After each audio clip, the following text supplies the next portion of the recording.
Soybean fry ചെയ്തതും നല്ല കടുപ്പത്തിലൊരു ചായയും എങ്ങനെ ഉണ്ടാവും? ഇങ്ങനെ കഴിച്ചിട്ടുണ്ടോ ആരെങ്കിലും? അപ്പോൾ നമ്മളിങ്ങനെ ഇടയ്ക്കിടയ്ക്ക് സോയാബീൻ ഫ്രൈ ആക്കിയിട്ടും അതുപോലെ തന്നെ ചിക്കൻ ഫ്രൈയും കട്ടൻ ചായയും അങ്ങനെയൊക്കെ ഒരു കോമ്പിനേഷൻ നിങ്ങൾ ചെയ്യാറുണ്ടെന്ന് എനിക്കറിയില്ല. അപ്പോൾ നമ്മളിങ്ങനെ കഴിക്കാറുണ്ട് കേട്ടോ.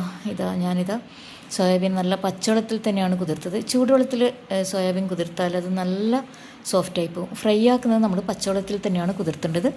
സാധാ വെള്ളമില്ല അതിൽ. അങ്ങനെ കുറച്ച് മഞ്ഞൾപ്പൊടി, മുളക് പൊടി, മല്ലിപ്പൊടി, ഇനി ഗരം മസാലയും കുരുമുളക് പൊടിയും വേണമെങ്കിൽ ചേർത്ത് കൊടുക്കാം. ഞാൻ ചേർത്ത് കൊടുത്തിട്ടില്ല കേട്ടോ. അതിൻ്റെ ടേസ്റ്റ് ഇഷ്ടപ്പെടുന്നവർക്കും കുറച്ച് എരിവിനും വേണ്ടി ചേർത്ത് കൊടുക്കാം.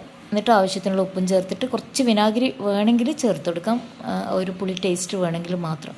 എന്നിട്ട് കൈകൊണ്ട് നന്നായിട്ട് ഇത് കുഴച്ച് മാരിനേറ്റ് ചെയ്ത് റെസ്റ്റ് ചെയ്യാൻ വെക്കാം. എന്നിട്ട് നമുക്കൊരു ചീനച്ചട്ടിയിൽ ഒന്നുകിൽ ഇത് ഡീപ്പ് ഫ്രൈ ആയിട്ട് ചെയ്തെടുക്കാം, അല്ലെങ്കിൽ ഷാലോ ഫ്രൈ ആയിട്ടും ചെയ്തെടുക്കാം. ഡീപ്പ് ഫ്രൈ ആയിട്ട് ചെയ്തെടുക്കുമ്പോൾ നമുക്ക് കുറച്ചും കൂടി ഒരു ക്രിസ്പി ആയിട്ട് ചായയുടെ കൂടെ കഴിക്കാൻ പറ്റും.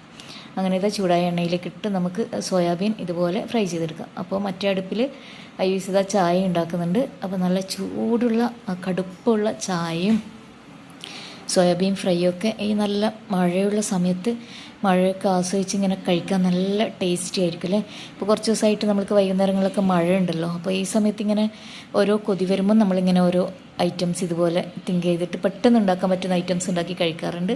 നിങ്ങളിങ്ങനെ കഴിക്കാറുണ്ടോ? അപ്പോൾ ഇതാ ചായ ഇവിടെ റെഡി ആയിട്ടുണ്ട്, സോയാബീനും റെഡി ആയിട്ടുണ്ട്. ഇതിൻ്റെ കൂടെ അച്ചാറോ കെച്ചപ്പോ ടൊമാറ്റോ സോസോ എന്ത് വേണമെങ്കിലും കൂട്ടി സൈഡ് ഡിഷായിട്ട് കൂട്ടിയിട്ട് നമുക്ക് കഴിക്കാം. അപ്പോൾ നല്ല ടേസ്റ്റാണ്. ഇങ്ങനെയൊക്കെ കഴിക്കാൻ നല്ലൊരു വൈബാണ്. അപ്പോൾ താങ്ക് യു.